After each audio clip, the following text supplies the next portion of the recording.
அருட்பெருஞ்சோதி அருட்பெருஞ்சோதி தனிப்பெரும் கருணை அருட்பெருஞ்சோதி. இந்த ஓம்ன்ற ஒளி தான் இந்த பூமிக்கு தோன்றியது. ஓம் என்ற சத்தத்தை இன்றைக்கும் திருச்செந்தூருக்கு போனோம்னா கடல் பக்கமாக அந்த மதில் சுவரில் ஒரு சந்து கொடுத்துருக்காங்க, ஒரு ஓட்டை. அது செஞ்சு தான் வச்சுருக்காங்க. அந்த ஓட்டைக்கு நேராக போய் நம்ம நின்னோம்னு சொன்னால் ஓம்ன்ற சத்தம் வரும். கடல் பக்கம் இருக்குது அந்த மதில். கோயிலை சுற்றி வரும்போது பார்க்கணும். திருச்செந்தூர் போகிறவங்க அவசியம் அதை பார்க்கணும். கரெக்டாக ஓம்னு கேட்கும் சத்தம். நான் அதை கேட்டிருக்கேன். காலையில் 4 மணிக்கு நான் அந்த கோயிலை சுற்றி வரும்போது பார்த்தேன், ஓம்னு சத்தம் நல்லா அருமையாக கேட்கும். கொஞ்ச நேரம் நின்று கேட்டேன் நான். அப்போ பிரணவ மந்திரம்னு சொல்கிறாங்க. இது நம்ம பிராணம் நல்லா இருக்கிறதுக்கு, இந்த உடம்பு நல்லா இருக்கிறதுக்கு ஆ உ இம் ஓம் 3 எழுத்து. அதான் கவிஞர் சொன்னாங்க, 3 எழுத்தில் என் மூச்சு இருக்கும், அது முடிந்த பின்னாலும் என் பேச்சு இருக்கும் அப்படின்னா. அந்த 3 எழுத்தை நாம் பார்த்தோம்னு சொன்னால் நாம் மறைஞ்சாலும் நமக்கு பின்னாடி நம்மளை பற்றி பேசிட்டு இருப்பாங்க. அந்த 3 எழுத்து நினைக்கணும். அந்த 3 எழுத்து தான் ஜீவன். அந்த 3 எழுத்து தான் அன்பு. அந்த 3 எழுத்து தான் உயிர். அதான் ஒரு கவிஞர் அழகாக எழுதலாம், 3 எழுத்தில் என் மூச்சு இருக்கும், அது முடிந்த பின்னாலும் என் பேச்சு இருக்கும். அடுத்த வரை உள்ளம் என்று ஒரு ஊர் இருக்கும், அந்த ஊருக்குள்ளே எனக்கு ஒரு பேர் இருக்கும். இப்படி அப்போ எழுதின கவிஞர்லாம் சித்தர்களுடைய புக்கை படித்து அதனுடைய சாரத்தை மக்களுக்கு எடுத்து சொன்னாங்க.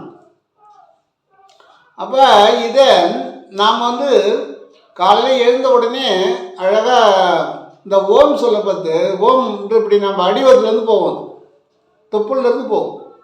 அங்கே இருக்கிற கார்பன் டை ஆக்சைடு வெளியாயிடும், விஷக்காற்று. நம்ம விஷக்காற்று அதிகமாக சேர்றதுனால தான் உடம்பு நோய் வருது. அப்போ தினமும் நம்ம என்ன பண்ணணும், விஷக்காற்று வெளியே தரணும். இப்போ வாகனங்கள்லாம் போயிட்டுருக்கு, விஷக்காற்றுன்ற புகையை வெளியே தள்ளிட்டு இருக்குது. இல்லைன்னா இன்ஜின் போயிடும், இன்ஜின் ஓடாது, அந்த விஷக்காற்றை வெளியே தள்ளிட்டு இருக்கு. நமக்கும் அதே போல் அபானன்னு ஒரு வாயு வெளியே போயிட்டே இருக்கு. அபானன்ற வாயு தினமும் நமக்கு போயிட்டே இருக்கு. அது போகலன்னா அவங்களுக்கு பிரச்சனை வந்துடும். சொல்லுவாங்க வாயு அதிகமாகி போச்சுன்னு. ஏன்னா அபானன் பெரியல, அதனால உடம்புல வாயு உண்டாகி போச்சு. அபானன்ற விஷக்காற்று வெளியேறணும். அது மூலாதார வழியாக, ஆசனவாயு வழியாக வெளியேறும் அபானன். அப்போ இதில் நம்ம 3 எழுத்து இருக்குது, ஆ உ இம். அப்போ இந்த 3 எழுத்து ஒன்றா சேர்ந்து ஓம். அப்போ இந்த ஓம் சொல்லும்போது நம்ம அடிவவர் அப்படியே உள்ளே போகும். ஆன்னும் போது உள்ளே போகும், ஊன்னும் போது இருதயம் நுரையீரல் சுத்தமாகும், இம்னும் போது மூளை சுத்தமாகும். இப்போ மூளை நல்லா இருக்குது அப்படின்னா நமக்கு நல்லா மூளை நல்லா வேலை செஞ்சே போதும். மூளை தான் மூளைத்தனம். இப்போ நமக்கு அது வேலை செய்யறதுனால தான் லோல் படுறோம். உங்களுக்கு செய்யுது, எனக்கு மூளை வேலை செய்யலை. மூளை வேலை செஞ்சால் அதுதான் மூலதனம். அப்போ இதை இந்த ஓம் சொல்லி ஒரு 3 முறை சொன்னால் போதும். காலையில் எழுந்து ஒரு 3 முறை சொல்லிட்டு வாங்க. உடம்பு வந்து எந்தவித நோயோ எந்தவித பிரச்சனையும் இருக்காது. இது ஒரு மருந்து இல்லாத வைத்தியம், மருந்து கிடையாது.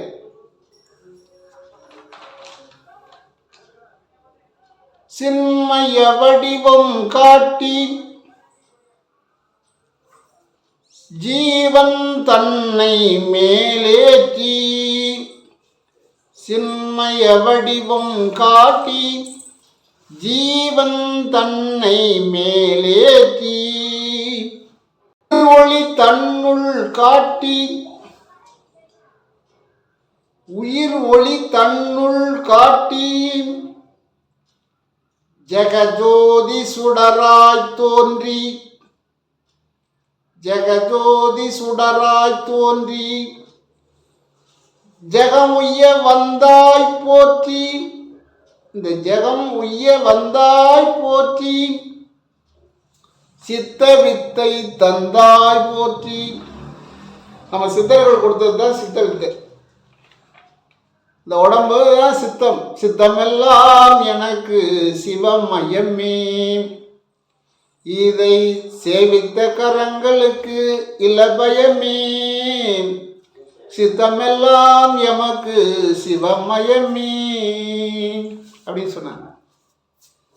அப்போ அந்த சித்தம், இந்த உடம்புல வந்து சிவனுடைய சிந்தனை இருக்கும். அப்போ இந்த சித்தம் இந்த சித்தத்தை வந்து அறியணும். சித்தத்தை அறிவது தான் சித்த வித்தை.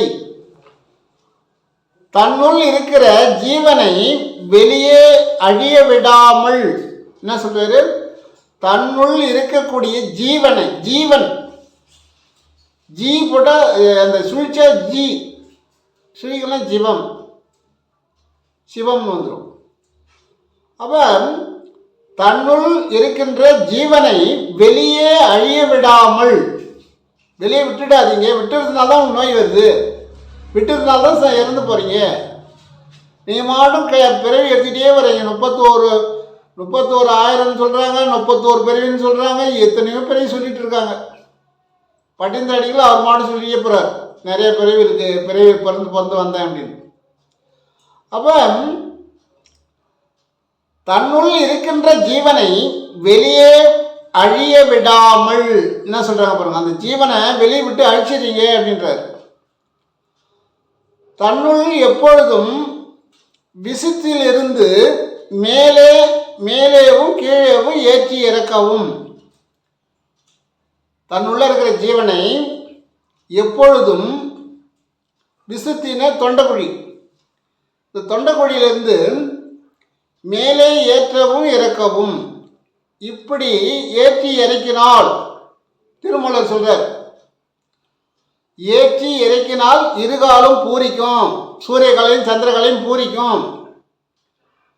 ஏற்றி இறக்கி இருகாலும் பூரிக்கும், காற்றை பிடிக்கும் கணக்கு அறிவாளர் இல்லை.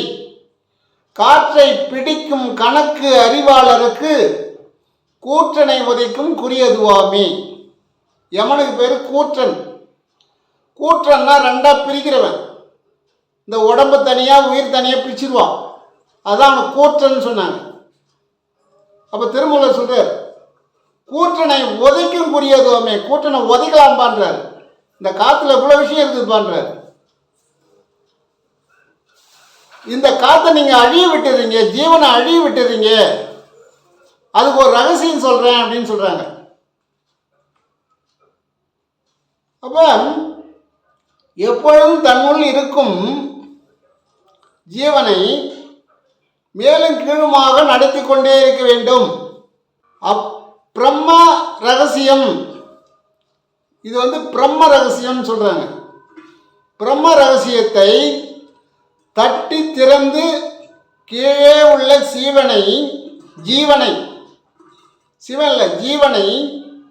மேலே ஏற்றுவது தான் சித்த வித்தை. கீழே இருக்கிற நம்ம மூலாதாரத்தில் இருக்கக்கூடிய ஜீவனை மேலே ஏற்றுவது தான் சித்த வித்தை. இந்த சித்தத்தில் இருக்கக்கூடிய இறைவனோடு ஒன்று சேர்ப்பது தான் சித்த வித்தை. இதற்கு ஒரு செலவு கிடையாது, ₹1 செலவு கிடையாது, ஒரு பைசா செலவு கிடையாது. நம்ம சித்தர்கள் என்ன சொல்லியிருக்காங்க, ஒரே ஒரு நயா பைசா உனக்கு செலவு வேண்டான்ட்டு. வெறித்த உம்மால் ₹1 என வேண்டேன். என்ன சொல்ற, வெறித்த உம்மால் ₹1 எனும் வேண்டேன். உன்னால் ஒரு பலன் எங்களுக்கு வேணான்றாங்க கடவுள். ஆனால் என்ன சொல்கிறான், உன்னால் ₹1 எனக்கு செலவானான். நீ இருக்க போகிற காலம் எவ்வளோ நாள், நீ என்ன எனக்கு செலவு பண்ணுற? கடலுக்கு போய் நம்ம தண்ணி ஊற்ற முடியுமா? இறைவன் பெரிய கடல், கடலை விட பெரிய கடல். அதை போய் நாம் டெய்லி நாம் சாப்பாடு கொடுக்குறோம், நெய்வேத்தியம் பண்ணுறோம்னா அதெல்லாம் நம்ம மனசாந்திக்கு தான், நம்முடைய மனசாந்திக்கு தான். அவங்களுக்கெல்லாம் ஆகாரம் நம்மளால் கொடுக்க முடியாது. அப்போ இதுக்கு என்ன தேவைன்னு கேட்டால், செலவில்லாமல் ₹1 செலவில்லாமல் இறைவனை அடையக்கூடிய ஒரு வழியை சித்தர்கள் நமக்கு சொல்லியிருக்காங்க. அப்படி என்னன்னு கேட்டால், பயிற்சி, முயற்சி. காலையில் ஒரு 5 மணி ஆச்சா அப்படி சத்து நாளைக்கு போய் உட்காந்துக்கணும் சிவனேன்னு. அந்த விஷயத்திலிருந்து ஆக்கணிக்கு இந்த ஜீவன் ஏறுவதாக நீங்கள் பாவனை செய்யணும், அவ்வளோதான். நான் எப்படி ஏற்றுவதுன்னு சொன்னேன். அது சில சித்த வித்தியார்கள் நீங்கள் சரியாக சொன்னாலும் அவங்க தவறாக செஞ்சுடுவாங்க. அதனால் நீங்கள் நேரடியாக வந்தால் மட்டும் சொல்லுங்கள், இல்லைன்னு சொன்னால் ரகசியம், அது ஒரு ரகசியம், அந்த ரகசியத்தை வெளிவிடாதீங்க அப்படின்னு சொல்கிறாங்க. அதுபோல் நிறைய குருமார்கள் இருக்கிறாங்க, அவங்ககிட்ட போய் இந்த வித்தையை கற்றுக்கொள்ளலாம். இப்போ மதுரை மாவட்டத்தில் இருக்கிறாங்க, அம்மையார்பாளையத்தில் இருக்கிறாங்க, அங்கே போனால் நீங்கள் கற்றுக்கொள்ளலாம். நிறைய இப்போ சென்னையில் இருக்கிறாங்க, சித்த வித்தை கற்றுக் கொடுக்குறவங்க நிறைய இருக்கிறாங்க. அதனால் நீங்கள் அங்கே போய் கற்றுக்கலாம். ஆனால் விசுத்தியிலிருந்து ஆக்கினைக்கு ஏற்றி இறக்குவது, அதான் சித்தர்கள் சொல்கிறாங்க. மேலே ஏற்றி கீழே இறக்குவது தான் சித்த வித்தை. அதை நேரடியாக போனீங்கன்னா எவ்வளோ நேரம் ஏற்றி இருக்கணும், எவ்வளோ நேரம் அதை இறக்கணும், இறக்கிறது எத்தனை செகண்டு, ஏற்றுறது எத்தனை செகண்டு, நிறுத்துறது எத்தனை செகண்டு அப்படின்னு சொல்லுவாங்க. அதை மட்டும் நம்ம ஞாபகத்தில் வச்சு செஞ்சால் போதும். அப்போ இதுக்கு பயிற்சி, முயற்சி தான் தேவை. இந்த வித்தையை கற்றுக்கொண்டால் இந்த உலகத்தில் யாரும் நம்மை தீண்ட முடியாது. அதாவது நாம் எதுக்கும் யாருக்கும் தொல்லை கொடுக்குற ஆள் கிடையாது. சித்த வித்தையில் இருக்கிறவங்க எறும்புக்கு கூட தொல்லை கொடுக்க மாட்டாங்க, நன்மை தான் செய்வாங்களே தவிர தீமை செய்ய மாட்டாங்க.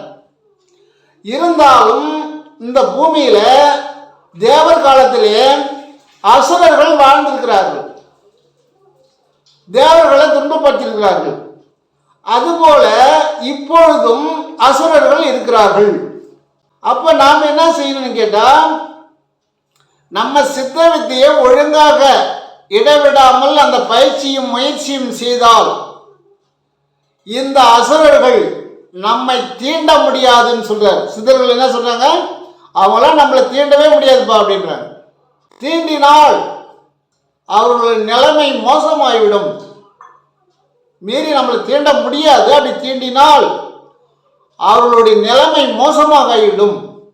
இப்போ சமீபத்தில் ஒரு சித்தர் என்கிட்ட சொன்னார், நீ இன்னும் பயிற்சியை நல்லா செய்யணும், இன்னும் நல்லா முயற்சி பண்ணணும் அப்படின்னாரு. நாங்கள் எந்த நேரமும் சிவனை தான் நினச்சிட்டு இருக்கேன், சதா எந்த நேரமும் நினச்சிட்டு தாங்க இருக்கிறேன். ஒரு நாளைக்கு 12 மணி நேரத்தில் குறைஞ்சி ஒரு 8 மணி நேரமாவது நினைக்கிறேங்க அப்படின்னு சொன்னேன். அதுவும் பத்தாது, இன்னும் கொஞ்சம் நினை அப்படின்றார், இன்னும் கொஞ்சம் நினை அப்படின்னு சொல்கிறார். சுமார் ஒரு நாளைக்கு 12 மணி நேரம் கூட நினைக்கிறேங்க அப்படின்றேன், இன்னும் பத்தாதுன்றார். ஏன்னு கேட்டால், ஜீவன் சிவனோட ஒன்று சேர்ற வரைக்கும் நீங்கள் கடுமையாக பாடுபட வேண்டும். அப்போதான் உங்ககிட்ட அசுர கூட்டம் நெருங்காது. ஏன்னா தேவர்களையே அடித்து துன்புறுத்தியது நாம் பார்த்துருக்குறோம் வரலாறுல. நாம் பார்க்கல, புராணத்தில் பார்க்குறோம், வரலாறில் பார்க்குறோம். இப்போ 5 ராஜாக்கள் இருக்காங்கன்னா 5 ராஜாக்கள் தேவர்கள் துரியோதனன் அசுர கூட்டம். துரியோதனன் அசுர கூட்டம். இவங்க தேவர்கள், தேவ வம்சத்தை சேர்ந்தவர்கள். அப்போ துரியோதனன் எவ்வளோ ஒரு இம்சை கொடுக்குறான். ஆனால் கடவுளுடைய வல்லமையால் அவங்க ஜெயிச்சாங்க. 5 பேர் 5 ராஜாக்கள் இறக்கவில்லை. அந்த துரியோதனன் பக்கம் இருந்து எல்லாருமே 100 பேர் அணிஞ்சிட்டாங்க. துரியோதனன் ஆண்டான். அப்போ நல்லதை நினைக்கணும், நல்லதை அடுத்ததுக்கு கெடுதல் செய்யாத இருக்கணும். அடுத்தவங்க மனம் புண்படுற மாதிரி கெடுதல் செய்கிறான்னு சொன்னால் அவன் 7 ஜென்மத்துக்கு பாவ மூட்டை கட்டுறான்னு அர்த்தம். தான் தான் வாழணும், அவங்க வாழக்கூடாது, இவங்க வளரக்கூடாது அப்படின்னு யார் நினைச்சாலும் கடவுள் நிலையை அடைய முடியாது. நாம் அசுரர்களை நம்ம நெருங்காத பார்த்துக்கிறது தான் சித்த வித்தை. நாம் இறைவனோடு ஒன்று கலப்பது தான் சித்த வித்தை. நாம் நேர்மையாக இருப்பது தான் சித்த வித்தை, தவம். அதான் சொல்கிறேன், எப்பேற்பட்ட அசுரனாக இருந்தாலும் நம்ம எடுத்து நெருங்க முடியாது. பயிற்சியும் முயற்சியும் நீங்கள் சரியாக செய்யுங்கள். உங்கள் பயிற்சியில் தடைப்பட்டு இருக்கிறது. மூலாதாரத்தில் இருக்கக்கூடிய ஜீவனை ஆக்கினியில் நீ நிறுத்தியிருந்தால் எப்பேற்பட்ட அசுரனாக இருந்தாலும் உன்னை கண்டு விலகுவான தவிர உன் கிட்ட நெருங்க முடியாது. அப்படி நெருங்குகின்றான் என்றால் இன்னும் நீ ஜீவனை ஆக்கினைக்கு கொண்டு வரல. ஆக்கினை கொண்டு வந்திருந்தால் அவன் யாருமே நெருங்க முடியாது. அப்படி நெருங்கிவிட்டால் அவனுக்கு சனி பகவான் தொடர்ந்து விட்டான் அப்படின்னு தான் அர்த்தம். அதுக்கு மேலே நம்ம சொல்லக்கூடாது. என்ன அதனால் பாவம் செய்யாத இருக்கணும். இப்போ நிறைய பேர் பாவம் செய்கிறான். பாவம் செய்யாதிரு மனமே, பாவம் செய்யாதிரு மனமே, நாளை கோபம் கொண்டே ஏமன் கொண்டோடி போவான். பாவம் செய்யாதிரு மனமே அப்படின்னு சித்தர்கள் பாடினாங்க. இப்போ மனசால் கூட நீ பாவம் செய்யாதுன்னு சொன்னால், இப்போ நம்மளுங்க நீ அடுத்து வாழவே கூடாது, அவன் வளர்றான்னு போய் கெடுத்துடுறான். அவன் வளர்றான்னா உனக்கு என்ன? அவன் வளர்ந்துட்டான், அவன் சாப்பாட்டையும் உழைக்கிறான், வளர்றான். அப்போ எப்படி நீ எங்கே எத்தனை கோயிலுக்கு போனாலும், எவ்வளோ அங்க பிரதர்சனம் வந்தாலும், எத்தனை தேர் எடுத்தாலும், எவ்வளோ அன்னதானம் பண்ணாலும் உன்னுடைய பாவம் தீராது. ஏன்னா மனசில் காடு மாதிரி மண்டி போயிருக்கு. மனசில் காடு மாதிரி மண்டி போயிருக்கு. உள்ளமாகிய இந்த வயல், இந்த உடம்பு இருக்குது, இது வயக்காடு. இந்த வயலை ஆணவம் என்னும் காட்டை அழிக்கணும். ஆணவம் என்ற காட்டை அழித்தாதான் நீ இறைநிலையை அடைய முடியும். அகங்காரம் என்னும் கல்லை பிளந்து, ஆணவம் அகங்காரம் 2 தான் இருக்குது நமக்கு. அது 2ஐயும் விட்டுடணும். விட்டாதான் இறைநிலையை அடைய முடியும். விட்டவங்க மட்டும்தான் சித்த வித்தையை கற்றுக்கொள்ள முடியும். அப்போ உள்ளமாகிய இந்த வயலை ஆணவம் என்னும் காட்டை அழித்து, அகங்காரம் என்னும் கல்லை பிளந்து, பெரிய கல் இது. அதுதான் இன்னைக்கு அவங்க இது 2 யார்கிட்ட கேட்டதுன்னு கேட்டால் அசுர கூட்டத்தில் தான் இருக்குது. அவங்களுக்கு ஈவு இறக்கமே இருக்காது. இது நல்லது கெட்டதுன்னு தெரியாது. எல்லாரையும் சமமாக போய் அடிப்பாங்க. என்ன பண்ணும், எல்லாத்துலேயும் உட்காரும், நல்லதுலேயும் உட்காரும், கெட்டதுலேயும் உட்காரும். அதுபோல் தான் அசுர கூட்டம். அதனால் நாம் என்ன பண்ணணும், நம்முடைய உள்ளத்தை நாம் சுத்தமாக வச்சுக்கணும். இந்த ஆணவம் என்ற காட்டை அழிச்சிடணும். ஆணவம் என்ற கல்லை பிளக்கணும். பிளந்தால் அதில் மௌனம் என்றும் வித்தை விதைத்து, மௌனம்னா மௌனமாக இருக்கிறது ரொம்ப ரொம்ப பெரிய விஷயம். மௌனமாக இருந்தாவே எல்லாம் நமக்கு இறையருள் கிடைக்கும். முருகப்பெருமான் அருணகிரிநாதருக்கு அவருடைய நாக்கில் எழுதினார் முத்துன்னு. அவர் முத்துன்னு எழுதின பிறகு அவர் திருப்புகழ் பாடினார். முத்தை திரு பத்தி திருநகை அத்திக்கிரி சத்தி சரவணன்னு எழுதினார். அதே முருகர் கொஞ்ச நாள் கழிச்சு சும்மா இரு போதும் அப்படின்ட்டார். நீ என்னை பற்றி பாட வேண்டியெல்லாம் பாடிட்ட, இனிமேல் நீ இறைநிலை அடைய வேண்டும், இறைவனோடு ஒன்று கலக்க வேண்டும், நீ சும்மா இரு சொல்லற அப்படின்ட்டார். அதுபோல் மௌனம் என்னும் வித்து, மௌனம் தான் மேல்நிலை அடைய வேண்டியது. இப்போ சில பயிற்சி கொடுக்குற இடத்துல பார்த்தீங்கன்னா உங்களுக்கு 10 நாள் மௌனத்தில் கொடுப்பாங்க. மௌனம்னு ஒரு பயிற்சி கொடுக்குறாங்க இப்போ நிறைய இடத்துல. எப்படின்னு கேட்டால் ஒரு ரூம் இருக்கும், ஒரு 3 வேளை சாப்பாடு கொண்டு வைப்பாங்க, யாரும் அவன்கிட்ட பேச மாட்டாங்க, நீ தனியாக அந்த ரூம்லேயே இருக்கணும். இது சிலர் வந்து இலவசமாகவும் செய்கிறாங்க, சிலர் வந்து டொனேஷன் வாங்குறாங்க. 10 நாளைக்கு உன்கிட்ட யாரும் பேச மாட்டாங்க, உன்னை யாரும் பார்க்க மாட்டாங்க, தனிமையில் இருக்கணும். அப்படி தனிமையில் இருந்து ஞானம் பெற்றவர் தான் அரவிந்தர். ஒத்த சிலையில் இருந்தார், அவர் ஒத்த செயலில் போட்டாங்க, யாரும் பேச மாட்டாங்க. தனிமையிலே இனிமை காணலாமான்னாங்க. அதுபோல் தனிமையாக இருந்தார் பாரு, இனிமையை கண்டுட்டார் அரவிந்தர் பாண்டிச்சேரியில். தனிமையில் இருந்ததுனால இறைவனுடைய அருள் கிடைச்சிது, அதான் இனிமை. தனிமையிலே இனிமை என்னன்னு கேட்டால் இறைவனுக்கு அவருக்கும் தொடர்பு உண்டாயிடுச்சு. தனிமையிலே இனிமை கண்டார் அரவிந்தர். அப்படி நாணம் என்ற வித்தை விதைக்கணும். நல்ல நல்ல நிலம் பார்த்து நாமும் விதை விதைக்கணும்னா கவிஞன். நல்ல நல்ல நிலம் பார்த்து நல்ல நிலத்தில் தான் விதை விதைக்கணும் அப்படின்னா. பாலைவனத்தில் கொண்டு போய் விதை விதைச்சா என்ன பண்ணும்? முளைக்காது. மலை மேலே கொண்டு போய் விதைச்சா என்ன பண்ணும்? முளைக்காது. அப்போ நல்ல நிலம் இருக்கணும், நல்ல நல்ல நிலம் பார்த்து நாமும் விதை விதைக்கணும் அப்படின்னு. அப்போ நல்ல உள்ளம், ஆணவம் என்ற கல்லை பிளகணும், மௌனம் என்ற வித்து, மௌனம் தான் விதை, விதையை விதைக்கணும். அதில் என்ன பாசணும்? அன்பு என்னும் நீரை பாய்ச்சி, அன்பு என்ற நீரை பாய்ச்சணும். அது அப்போதான் வந்து அது அந்த ஞானம் வந்து உனக்கு உற்பத்தி ஆகும். இன்னொன்று இருக்குது, ஞானம் உற்பத்தி ஆகுது, நீ ஞான நிலையை அடைய போகிறேன்னு சொன்னால் உன்னை கீழே தள்ளுறதுக்கு சில பறவைகள் வரும். அது எப்படி வரும்னு கேட்டால் ஆணவம், காமம், குரோதம், மதம், மாச்சரியம், லஞ்சம், லாவண்யம், அசுர கூட்டம், இதெல்லாம் வந்து உன்னை கீழே இறக்கிறதுக்கு முயற்சி பண்ணும். இது நல்லா சிந்திச்சு பார்க்கணும். அதாவது இந்த வித்தையை கற்றுக்கிட்டு இருக்கிறவங்களுக்கு தான் கொஞ்சம் இது வந்து தெரியும், ஏன்னா அனுபவம் இருக்கும் அவங்களுக்கு. நீ எல்லாம் நல்ல நிலையில் இருக்கிற, எல்லா உயிருக்கும் வந்து எந்த உயிருக்கும் நீ பாதிப்பு இல்லாமல் இருக்கிறேன்னு சொன்னாலும் இவன் எங்கே மேலே போயிட போகிறான்னு சொல்லி இந்த பறவைகள் உன்னை விடாது. இது உன்கிட்ட நெருங்கும். அந்த நேரத்தில் நீ எப்படி தப்பிக்கணும்? ஆரம்பத்தில் என்ன பண்ண? சதா இறைவனை நினச்சிக்கிட்டே இருந்தில்ல, அதே போல் இறைவனுடைய திருநாமத்தை நீ சொல்லிக்கிட்டே இருக்கணும். இப்போ சிவசிவா சொல்றியா, சொல்லி சதா சிவசிவா சிவசிவா சிவசிவா அப்படின்னா சிவசிவா சிவசிவானா வாசி வாசின்னு வந்துடும். சிவசிவா சிவசிவானா வாசி வாசின்னு வசி ஆகிடும். வாசி வாசி வாசின்னு சொல்லி பாருங்கள், வசி ஆகிடும். அது அந்த வாசி திருப்பி சிவ ஆகிடும். அப்போ நீங்கள் சிவ சிந்தனையிலே இருங்க, சதா சிவ சிந்தனை இருக்கும்போது இந்த பறவைகள் உங்களை கண்டு விலகிவிடும். அப்போ தான் மேல்நிலைக்கு போகலான்னு. இது நிறைய பேரை கீழே இறக்கி விட்டுடுது. எனக்கும் இது அனுபவம் இருக்குது. நம்ம எவ்வளோ சாமர்த்தியமாக இருந்தாலும் அந்த பறவை வந்து நம்மளை விடாது, வந்து கீழே தள்ளுறது தான் பார்க்கும். மேல்நிலைக்கு போகிறது அவ்வளோ சீக்கிரம் விடாது. இப்படி இந்த பிரகாரம் நான் இல்லைன்னு சொன்னால் சித்தர்கள், ஞானிகள், மகான்கள்லாம் தோன்றிருக்க முடியாது. அப்பர் இருந்தார், சுந்தரர் இருந்தார், மாணிக்கவாசர் இருந்தார். மாணிக்கவாசரை எவ்வளோ துன்புறுத்தினான் அதான் அரசன். அதன் பிறகு அவன் அஞ்சினான். அரசன் என்ன பண்ணான்? பயந்தான்.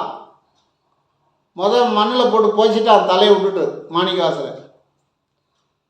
ஏன்னா சிவனை வணங்கக்கூடியவங்களுக்கு நிறைய தொல்லைகள் வரும் தான்.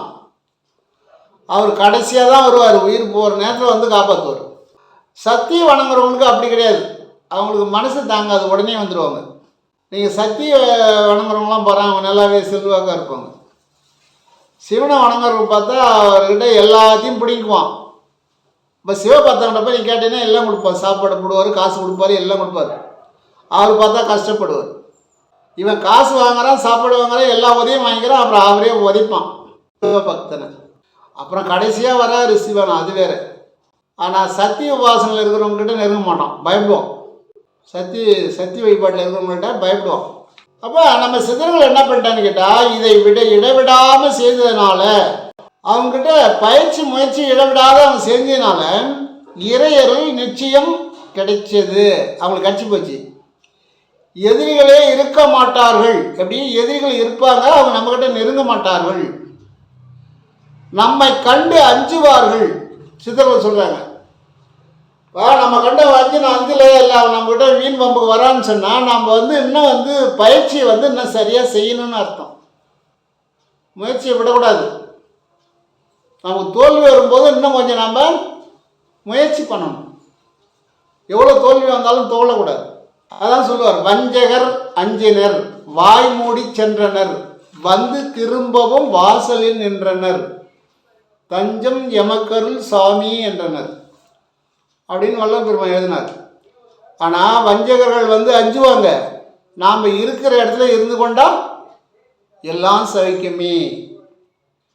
நாம் இருக்கும் இடத்தில் இருந்து கொண்டா எல்லாம் சவிக்குமே. நாம் எங்கே இருக்கணும்? 2 புறவங்களுக்கு மத்தியில் ஆய்க்கணியில் இருக்கணும். சதா அப்படி இருந்தால் தான் நம்ம சகிக்கும். பரமசிவன் கழுத்தில் உள்ள பாம்பு கேட்டது, கருடா சகிக்குமா அப்படின்னு. கருடன் சொல்லிச்சு, நீ இப்போ சிவனுடைய கழுத்தில் இருக்கிற, கொஞ்சம் இறங்கி வாயேன், நீ அங்கே இருக்கிறதுனால சௌகரியமாக இருக்க. அதுதான் இருக்கும் இடத்தில் இருந்து கொண்டா எல்லாம் சகிக்குமே. அப்போ நம்ம எங்கே இருக்கணும்? 2 புறவங்களுக்கு மத்தியில் நம்முடைய மூச்சு காற்றை அங்கே ஏற்றி இறக்கி அந்த சிந்தனையிலே இருக்கணும். அதுக்காக எல்லா வேலையும் விட்டுட்டு நம்ம வீட்டில் உட்காந்து இந்த வேலையை செஞ்சிடக்கூடாது. எந்த வேலை செய்தாலும் எத்தோ வேலை செய்தாலும் யாது ஒன்றை நினைத்தாலும் முத்தர் மனம் மோனத்தேனா. உன்னுடைய சிந்தனை அங்கே வச்சுட்டு நீ எல்லா வேலையும் செய்ப்பா. விவசாய வேலை செய்ய, ஒன்று அரசாங்க வேலை இருந்தால் செய்ய, எந்த வேலை உனக்கு இருக்குதோ அந்த வேலை செய். ஆனால் உன்னுடைய மனம் மட்டும் அங்கே இருக்கணும். இப்போ சில மருத்துவரை பார்ப்பாங்க, நான் பார்ப்பேன், அந்த தொழுவுற நேரத்தில் அப்படியே ஒரு இடத்துல போய் சும்மா அப்படி நின்றுப்பாங்க, கண்ணை முடிக்கணும். நான் ஒரு நாள் ஒருத்தர் கேட்டேன், என்னங்கன்னா தொழுவுறங்க அப்படின்றார். அவர் என்ன பண்ணுறாரு, அவர் கடையில் வியாபாரம் பண்ணிகிட்டே இருக்காரு. அப்படியே எல்லாத்தையும் விட்டுட்டு அப்படியே கண்ணை முடிக்கி கொஞ்சம் நாளைக்கு கம்முன்னு இருக்கார். ஏன்? அவங்க கரெக்டாக இருக்கிறாங்க. இடைவிடாத அவங்க எந்த கடவுளை நினைக்கிறாங்களோ, எல்லா கடவுளும் ஒன்று தான். அந்த கடவுளை இடைவிடாத வணங்கக்கூடியவங்க சிலர் தான். நம்ம ஆளுங்க அப்படி கிடையாது. அவன் கஷ்டம் வந்த போது தான் கடவுளை நினைப்பான். கஷ்டம் வந்த போது தான் மகான்களை போய் பார்ப்பார். அப்புறம் கஷ்டம் முடிஞ்சு போச்சுன்னா அந்த பக்கம் எட்டியே பார்க்க மாட்டார். அவங்க கிடக்கிறான் போ அப்படின்ட்டு போயிடுவாங்க. ஆபத்துக்கு தான் போவாங்க. அதன் பிறகு அவங்கள என்னன்னு பார்க்க மாட்டாங்க. அவங்க அப்படி கிடையாது, சதா ஒரு கடவுளையே வணங்குறாங்க, எந்த குறையும் கிடையாது. நாம் ஆழ்ந்து தூங்கும்போது நம் மனம் ஜீவனில் கலக்கிறது. நம்ம மனம் என்ன பண்ணுது? ஜீவனில். இப்போ நம்ம தூங்கும்போது மனம் வேலை செய்யுதா? செய்யாது. அங்கே போகணும், இங்கே போகணும், அவங்கள பார்க்கணும், இது செய்யணும், எதுவுமே இருக்காது. கம்முன்னு சிவனேன்னு இருக்கும். அப்போ என்னன்னு கேட்டால், நாம் ஆழ்ந்து தூங்கும்போது நம் மனம் ஜீவனில் அடங்கி போகுது. ஜீவன் ஒன்றா சேர்ந்து போடுறாங்க. ஆனால் நாம் விழிப்பு நிலையில் இருக்கும்போது மனம் வேலை செய்யுது. அறிவு ஒரு நேரம் தான் சொல்லும் இது செய்யாதேன்னு. மனம் என்ன சொல்லுதா? சும்மா இரு, நான் பார்த்துக்கிறேன் அப்படின்னு. அப்புறம் மாட்டிக்கும் கஷ்டத்தில். அப்போ இந்த மனதை எப்படி வெல்றது? சித்தர்கள் சொல்கிறாங்க. இப்போ கடலில் உப்பு விளையுது. கடலில் விளையில கடல் தண்ணி, உப்பு தண்ணி. அந்த தண்ணி எடுத்து நிலத்துக்கு பாய்ச்சுவாங்க. நிலத்துக்கு பாய்ச்சினா உப்பு உற்பத்தி ஆகும். ஆனால் அந்த உப்பு எங்கேருந்து வந்தது? விதையாக வச்சாங்க. இப்போ நெல் விதை மாதிரி விதையை இப்போ முன்பை விதைச்சாங்க. எதுவுமே கிடையாது, தண்ணி தான் பாய்ச்சினாங்க. வெறும் தண்ணி தான் பாய்ச்சினாங்க. அந்த தண்ணி கையில் எடுத்துன்னா உப்பு தெரியாது. ஆனால் அந்த தண்ணியை பாய்ச்சினா உப்பு, தண்ணி வடிஞ்ச பிறகு பார்த்தா உப்பு ஆகிடும். அந்த தண்ணியினுடைய நீர் சுண்டும் போது உப்பு ஆகிடும் சூரிய ஒளியால். அப்போ நம்ம உப்பு உபயோகம் பண்ணுறோம். அந்த உப்பை தண்ணியில் போட்டால் என்ன ஆகுது? அந்த உப்பை தண்ணியில் போட்டால் தண்ணியோட தண்ணியை கரைஞ்சி போகுது. இப்போ நம்ம தண்ணியில் போட்டு தான் சாப்பிட்றோம். கரைஞ்சி தெரியுதா? உப்பு எங்கே இருக்குதுன்னு கண்டுபிடிக்க முடியல. அதுபோல் ஜீவனிலிருந்து வந்தது தான் மனம். அந்த மனம் அதே ஜீவனில் ஒன்று சேரணும். அது இரவில் மட்டும்தான் கலக்குது, பகலில் கலக்கலை. இதுதான் வித்தியாசம். நம்ம மனம் இரவில் கண்டிப்பாக ஜீவனோட போய் அர்த்தசாம பூசை செய்யும்போது பார்வதியும் சிவனும் ஒரு பள்ளி அறையில் இருக்கிற மாதிரி நம்முடைய மனமும் ஜீவனும் பள்ளி அறையில் இருக்கிறாங்க தூங்கும்போது. நம்ம தூங்கும்போது ஒன்றா சேர்ந்துடுறாங்க. முழிச்சுக்கிறான்னு சொன்னால் இவர் வேற அவர் வேற ஆயிடுறாரு. ஏதாவது செஞ்சுட்டு வான்னு ஜீவன் வந்து ஒதுங்கிறார். அப்படி ஜீவன் ஒன்று சேர்ந்து விட்டால் இன்பமே இருக்குமே தவிர துன்பம் இருக்காது. சித்தர்கள் சொல்கிறாங்க, ஜீவனோட நீ ஒன்று சேர்ந்துட்டா இன்பமே தான் இருக்குமே தவிர துன்பம் இருக்காது அப்படின்னு சொல்கிறாங்க. அப்போ எந்த நேரமும் நீங்கள் அந்த சிந்தனையில் இருங்க. உறங்கும் போது கூட சிவசிந்தனையோடு இருங்க. சாப்பிடும்போது சிவசிந்தனையோடு இருங்க. சாப்பிடும்போது இறைவன் கொடுத்த ஆகாரம். இன்னைக்கு சித்த வித்தியாதிகள் என்ன செய்வான்னு கேட்டால், ஆகாரம் பரிமாறும் போது கம்முன்னு இருப்பாங்க, கையை வைக்க மாட்டாங்க. அந்த சித்த வித்தியார்களுடைய திருக்கூட்டத்தில் நீ கலந்து பார்க்கணும். அங்கே அவங்க கூட சாப்பிட்டு பாருங்கள். நான் சாப்பிட்ருக்கேன். எவ்வளோ பலகாரம் பரிமாறினாலும் கம்முன்னு இருப்பாங்க, கையே வைக்க மாட்டாங்க. எல்லாம் பரிமாறின பிறகு இப்படி கும்பிடுவாங்க. கும்பிட்டு கொஞ்ச நேரம், இறைவா நீ கொடுத்த ஆகாரம் இது நல்லா செரிமானம் ஆகணும், இது நல்லா ரத்த வெட்டி உண்டாகணும், இது நல்ல உடம்புக்கு போஷாப்பாக இருக்கணும் அப்படின்னு கும்பிடுவாங்க.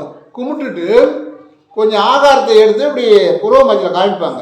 இப்படி காமிச்சிட்டு அப்புறம் தான் சாப்பிடுவாங்க.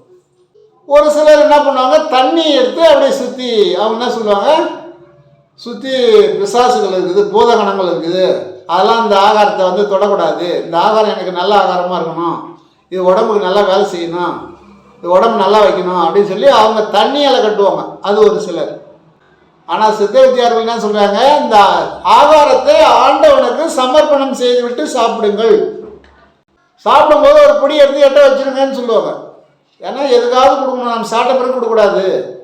சாப்பிடணும்னு ஒரு பிடி எடுத்து எட்ட வச்சுருவாங்க. இலையில ஒரு பிடி சாதத்தை எடுத்து வச்சுட்டு அப்படி தான் சாப்பிடுவோம். அதான் சொல்கிறாரு, உண்ணும் போதும் உறங்கும் போதும் ஜீவன் சிந்தனை. உண்ணும் போதும், சாப்பிடும் போதும், உறங்கும் போதும் ஜீவன் சிந்தனை. யாராவது இப்படி செய்யணுமா? நம்ம சாப்பிடும்போது கடவுளை பற்றி நினைக்கிறோமா? சாப்பிடும்போது டிவி பற்றி தான் பார்க்குறோம். டிவியில் என்னென்ன பண்ணுறாங்க, இது பண்ணுறாங்க, சிந்தனை பூரா அங்கே போயிடுச்சு. சாப்பிடும்போது அப்படி இல்லைன்னா சாப்பிடும்போது எதாவது பேசிகிட்டு இருப்பாங்க, தேவையில்லாத வார்த்தையெல்லாம் பேசிக்கிட்டு தான் சாப்பிடுவாங்க. அவங்க சித்தர்கள் என்ன சொல்கிறாங்க, உண்ணும் போதும் உறங்கும் போதும் ஜீவன் சிந்தனை. நீங்கள் சாப்பிடும்போது கூட இறைவா இறைவான்னு சாப்பிடுங்க, தூங்கும்போது இறைவா இறைவான்னு படுங்க, இடது பக்கம் கை வச்சு படுங்க, அப்போ நல்ல தூக்கம் வரும். தூங்கும்போது இன்றைக்கி நான் என்னென்ன பணி செஞ்சோமோ அந்த பணியெல்லாம் நினைக்கணும். இன்றைக்கி என்னென்ன வேலை செஞ்சோம், எங்கே போனோம், எங்கே வந்தோம், என்ன நல்லது செஞ்சோம் எல்லாம் நினச்சிட்டு என்னுடைய தேவையில்லாத சிந்தனைகள்லாம் ஒதுங்கி இருக்கணும், நான் நல்லபடியாக தூங்க போகிறேன் அப்படின்னு சொல்லி இறைவனுடைய சிந்தனையோடு இடது பக்கம் அப்படி கையை வச்சு படுக்கணும். அப்போ காட்டில் வந்து சித்தர்கள் வாழ்ந்தாங்க. கொட்டிய மிருகம்லாம் இருந்தது, மலைப்பாம்பு இருந்தது. ஏன் அவங்கள நெருங்கலை? அவங்ககிட்ட அந்த வைப்ரேஷன் இருக்குது. அந்த மிருகங்கள் பார்த்து சொல்லுமா, சிங்கம் புலி கரடியெல்லாம் பார்க்குமா, யானை பார்க்குமா, மலைப்பாம்பு பார்க்குமா. ஆனால் இவன் நம்ம வருது, இவன் நம்ம ஆள்றா, நம்மளை கொல்ல மாட்டான். ஏன்னா கொல்றவங்க மேலேருந்து ஒரு வைப்ரேஷன் வாடை உண்டாகும், கொல்லாதவங்க மேலேருந்து ஒரு வைப்ரேஷன் உண்டாகும். அந்த வாடை வந்து மிருகத்துக்கு தெரியுங்க, மனுஷனுக்கு தெரியாது. மனுஷனுக்கு நல்ல மனுஷன் கெட்ட மனுஷனு தெரியாது. ஆனால் மிருகத்துக்கு நல்ல மனுஷன் கெட்ட மனுஷன் அந்த வாசனையை வச்சு கண்டுபிடிக்கும். மிருகம்னு சொல்கிறோம், அது நல்ல மனுஷனை தொடாது. கோராக்கர் குகையை போய் பார்த்தேன் நான் ஒரு நேரம். அங்கே நான் கேட்டது தான், குகை மட்டும் பார்த்துருக்குறேன் கொல்லிமலையில். அந்த குகையை வந்து ஒரு ஆள் போகிறது கஷ்டமாக இருக்குது. உள்ளே போயிட்டால் ஒரு 10 பேர் உட்காரலாம், தவம் பண்ணலாம். அந்த மாதிரி உள்ள அப்படி எப்படி தான் அந்த மலையை வந்து குடைஞ்சாங்கன்னு தெரியல சித்தர்கள். அந்த காலத்தில் நவீன ஆயுதங்களே இருக்காது, எப்படியோ அதை குடைஞ்சிருக்காங்க. உள்ளே போகும்போது கையை உயர தூக்கிட்டு தான் உள்ளே போகணும். 2 கையும் இப்படி உயர தூக்கினாதான் நீ உள்ளே போக முடியும். கையை அப்படி வச்சுன்னு போக முடியாது. 2 கையும் உயர தூக்கினாதான் அப்படியே போகணும். உள்ளே போயிட்டோம்னா அங்கே போய் ஒரு 10 பேர் உட்காரத்துக்கு இடம் இருக்குது. உள்ளே போயிட்ட பொண்ணு ஒரு விளக்கு தான் எரியுது. விளக்கு நம்மளால் போனவங்க ஏற்றுறது. அதில் உட்காந்து கோராக்கர் வந்து தவம் பண்ணுவார். அவங்கெல்லாம் ஒரு நாள் 2 நாள் கூட உட்காந்துருப்பாங்க. அப்போ சிங்கம் என்ன பண்ணுமா, போய் மிருகங்களை அடித்து சாப்பிட்டுட்டு அந்த எலும்பெல்லாம் கொண்டாந்து அந்த கோராக்கர் குகையில் கொண்டாந்து வைக்குமா. ஆனால் சிங்கம் போய் மிருகங்களை அடித்து சாப்பிடுது, கோராக்கர் பக்கத்தில் படுத்து தூங்குது. எப்படி இருக்கு? கோராக்கர் மனுஷன், ஏன் அவரை தொடலை? அது சொல்லுது, இது நம்மால்ற இவன் யாரையும் கொல்ல மாட்டான், யாரையும். மிருகம் நம்மளை அடிக்குதுன்னு சொன்னால் நாம் அதை அடிச்சுக்கோன்ற பயத்தை தான் அது அடிக்குது. அதான் வள்ளுவர் சொன்னார், கொல்லாம் கொலைய மறந்தால் எல்லா உயிர்களும் கை கூப்பி வணங்கும். அதான் சித்தர்கள் வந்து எந்த உயிரையும் கொல்லாததுனால அந்த மிருகங்கள் வந்து அவரை தொடலை. மலைப்பாம்பு இருக்குது, அவரை தொடலை. பாறை மேலே படுத்துட்டு கிடப்பாங்க, கடவுடான இடங்களில் போவாங்க, எந்த மிருகமோ எதாலையும் எதுவும் தொடாது. அப்போ அவங்க ஒரு பாறையில் படுத்து தூங்கிட்டு கிடப்பாங்க, எந்த பூச்சியும் இருக்காது. நம்ம வீட்டில் படுத்து தூங்குறோம், ஏகப்பட்ட எறும்பு பூச்சி கரையான் என்னென்னமோ வருது, புறாலாம் வருது, பாம்பு கூட வருது நம்ம தேடி. ஆனால் சித்தர்களை பார்த்தா எல்லா மிருகமும் வழிவிடுமா, விலகிடுமா. அப்போ ஏன்? அவங்க ஜீவனோடு இருக்கிறாங்க, ஜீவனோடு ஒன்று கலந்துட்டாங்க, மனமும் ஜீவனும் ஒன்றாகி போச்சு. வள்ளுவர் பெருமான் சொன்னார், மனம் என்னும் குரங்கு பயிலே என்னை மிரட்டுகிறார், உன்னை கட்டுவேன் அப்படின்னார். அவர் கட்டினார், மனசு வந்து கட்டினார். எப்படி கட்டினார்னா அவரும் தவத்தால் தான் கட்டினார். அதான் சொல்கிறார், என் தவ பயனி என் தவ பலனி, என் தவத்தால் தான் இந்த பலன் கிடச்சின்னு சொல்கிறார். இந்த பயிற்சி வந்து இவங்க தான் செய்யணும் அவங்க தான் செய்யணும் கிடையாது, குழந்தை கூட செய்யுது. நான் பார்த்துருக்குறேன், 5 வயசு குழந்தைங்க இந்த பயிற்சி செய்யுது. ஏன்? அது மனுஷனாக வாழுது, அது ஹாஸ்பிட்டல் பக்கமே போனதில்லை. இந்த பசங்கள்லாம் நான் பார்த்துருக்குறேன், 5 வயசு பசங்க வந்து ஜீவனை தேடுது. அப்போ அவங்க அந்த பசங்களை நான் கேட்குறேன், நீங்கள் எங்கள் ஹாஸ்பிட்டல்லாம் போவீங்களாப்பா அப்படின்னு கேட்குறேன். நாங்கள் ஏன் தாத்தா போகிறோம் அப்படின்னு சொல்லி, நாங்கள் போக மாட்டோம், எங்களுக்கு இதெல்லாம் நோயெல்லாம் வராது. நோய் என்ன அது என்ன அப்படின்னு கேட்குது பசங்க. ஏன் பசங்க என்ன கேட்குது, நோய் என்ன அது என்ன அது நீங்கள் தான் சொல்கிறீங்க அப்படின்னு. நாம் எங்கே போனாலும் மாத்திரையெல்லாம் மூட்டை கட்டி எடுத்துன்னு போகிறோம். இது சுகர் மாத்திரை, இது பிபி மாத்திரை, அப்புறம் சளிக்கு வேறு மாத்திரை, ப்ரீ மோஷன் போச்சுன்னா அதுக்கு வேறு மாத்திரை, ப்ரீ மோஷன் போகிறதுக்கு மாத்திரை நாம் எடுத்துகிட்டு போகிறோம். அவங்க எந்த மாத்திரையுமே சாப்பிட்டது இல்லையா. காட்டில் இருக்கிற பிள்ளைகளை விசாரித்தா நாங்கள் இதெல்லாம் எங்களுக்கு என்னன்னு தெரியாதுங்கன்றாங்க. கொரோனா காலத்தில் நாம் தான் பயந்தோம், கொரோனா காலத்தில் அவங்க எந்த பயமும் இல்லையா. அவங்க சொல்கிறாங்க, நாங்கள் பயப்படவே இல்லையா, எங்கிட்ட கொரோனா வருதுன்ற. அதனால் சித்த வித்தியை நாம் முறையாக கற்றுக்கொள்வோம். இதுக்கு பயிற்சி நிறைய பேருக்கு சென்னையில் கொடுக்குறாங்க, மதுரையில் கொடுக்குறாங்க, அம்மையப்பாளையத்தில் கொடுக்குறாங்க. அவசியம் இது கற்றுக்க. ஏன்னு கேட்டால் மனுஷனாக பிறந்துட்டால் அடுத்து என்ன பிறவி பிறகும்னு சொல்ல முடியாது. அதில் இப்பொழுதே இறைவனை நம்ம இறைவனோடு ஒன்று கலப்பதற்கு பயிற்சி செய்ய வேண்டும். இப்போ எல்லாம் சொல்லுவாங்க சாப்பாடு போட்டால் போதும் அப்படின்வாங்க. இப்படிலாம் கிடையாது.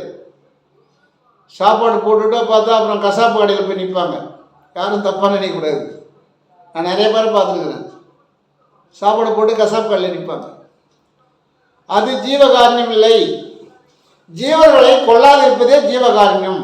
ஆகாரம் கொடுக்குறது 2வது விஷயம், முடியாதவங்க கண்டிப்பாக கொடுக்கணும், அது வேறு. அதை கொடுத்துட்டு அப்புறமா ஒரு ஜீவனை கொல்றோம்னா அதில் புண்ணியம் கிடையாது, அதில் எந்த லாபமும் கிடையாது, ஆன்ம லாபம் கிடையாது. அதனால் ஜீவகாரண்யம் என்பது எறும்புலேருந்து ஆரம்பிக்கணும்.